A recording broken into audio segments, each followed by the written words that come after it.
Hey everybody, welcome back to Nick's Saxophone World. Today I thought I'd bring you a video on a very important topic, and that is transcription, something that everybody should be doing. So let's dive in and talk about some of the do's and don'ts of transcription.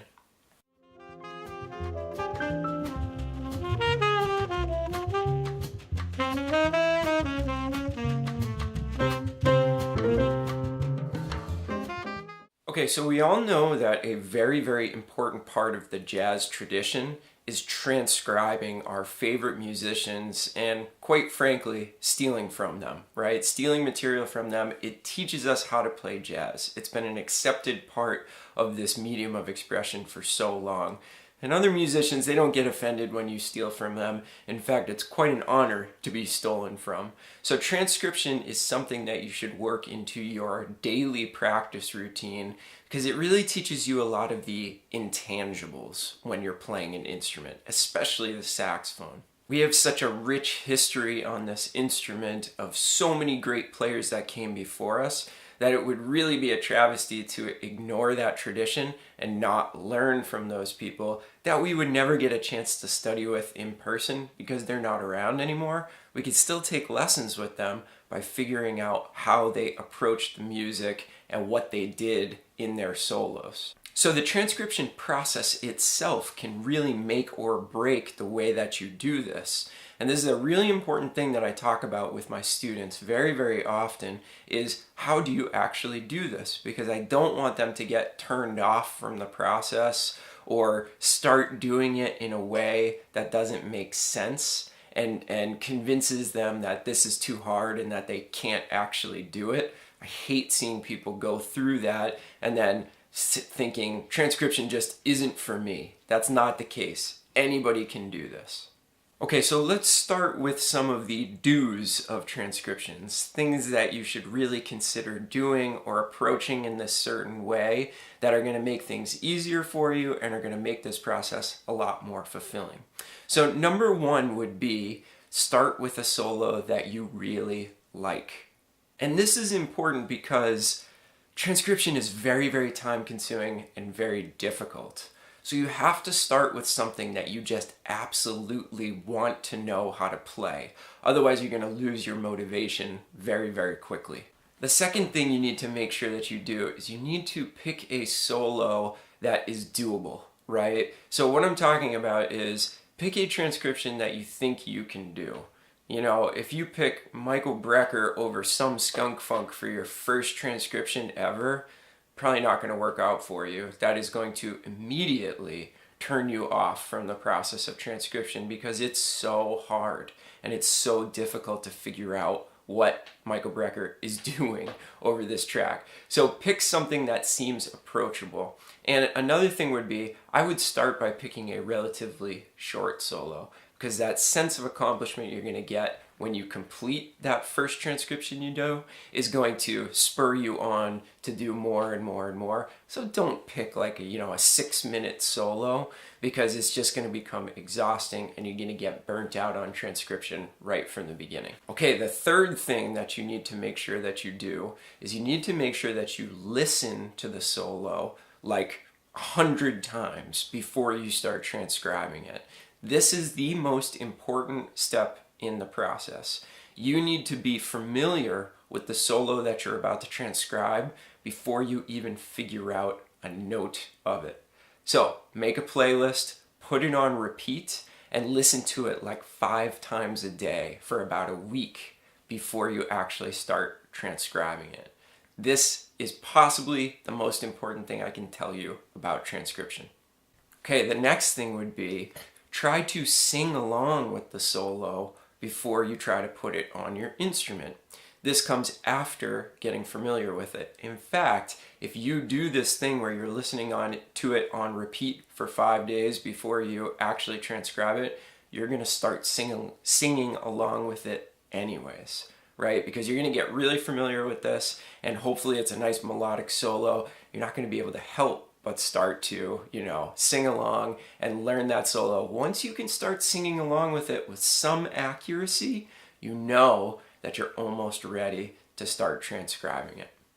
The last thing I want to make sure that you do when you're starting this process of transcription is I want you to make sure that you transcribe it in small chunks. This is after you're actually on the instrument.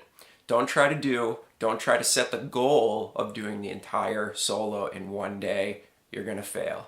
So be happy with learning 4, 8 measures, some small chunk of what you're trying to do on a daily basis.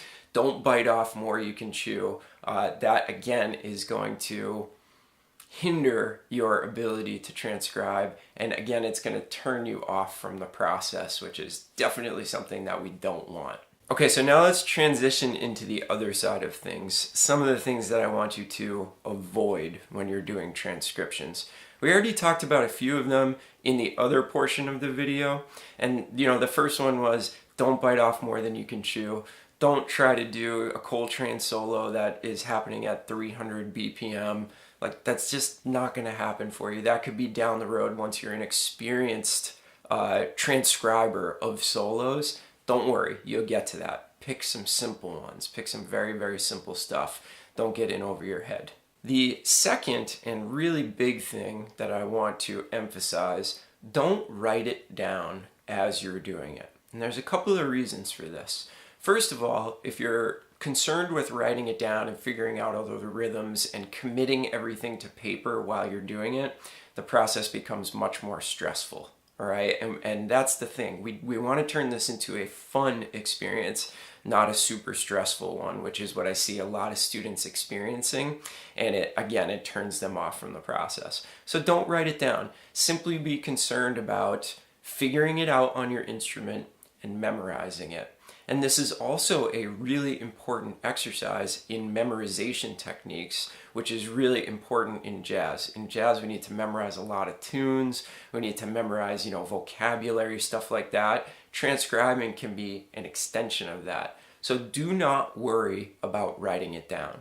In fact, writing transcriptions down doesn't even have to be a part of the process at all, unless you are trying to create a record of transcriptions that you've done that you can go back and look at later. You don't even have to write it down. The real benefit you're getting from transcription is ear training, building that memory, and making sure that you are able to play a solo exactly like your favorite artists have played them. So I will admit that I do write down my transcriptions, but it's because one of my goals is to have a book of transcriptions that I can go back and I can reference, right? So that's going to be a big thing for me, is that I do want to commit them to paper, but this comes as the very, very last step in the process. And believe me, it's a lot better that way because you already know the solo, you know all the intricacies of it, you know it from beginning to end. So then committing it to paper is a lot easier at that point. Do it last if you're going to do it at all. Okay, so the last thing I want to make sure that you think about, avoid / make sure, this is kind of a combination of a do and don't. You have to realize that transcription is not just figuring out the notes and rhythms. It's also figuring out the style with which the artist that you're transcribing is playing the solo. So you can't stop at just the notes and the rhythms. You have to try to imitate every facet of that solo. So that means you need to match intonation perfectly, right? That means you need to try to imitate the sound of the person that you're transcribing. This is a huge part of the education that comes along with transcribing. You need to also perfectly match any extra stuff they do. So if they're doing like a pitch bend on saxophone, you need to try to figure out how to do that pitch bend with them. Now here's how you can tell if you are imitating the artist exactly. If you are playing along with the record that you're transcribing and you can't hear the person that you're transcribing, so let's say you're transcribing some Dexter Gordon, you're playing along with it. What you want to make sure is that you actually can't hear Dexter playing because you are matching it so perfectly. If you start to hear his sound, you're not actually matching it, right? This is a really interesting phenomenon, but one that I really want you to pay attention to.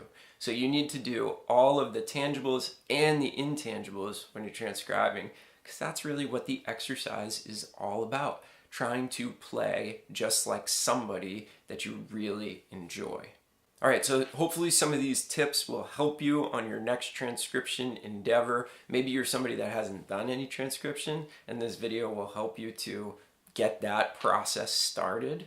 Let me know what you think. How do you transcribe? Are there any tips that I missed that you make sure that you do when you transcribe? I'm sure there's something that could help all of us. Let me know in the comments below what you think about some of the tips that I've given you, some of the stuff that you do or avoid.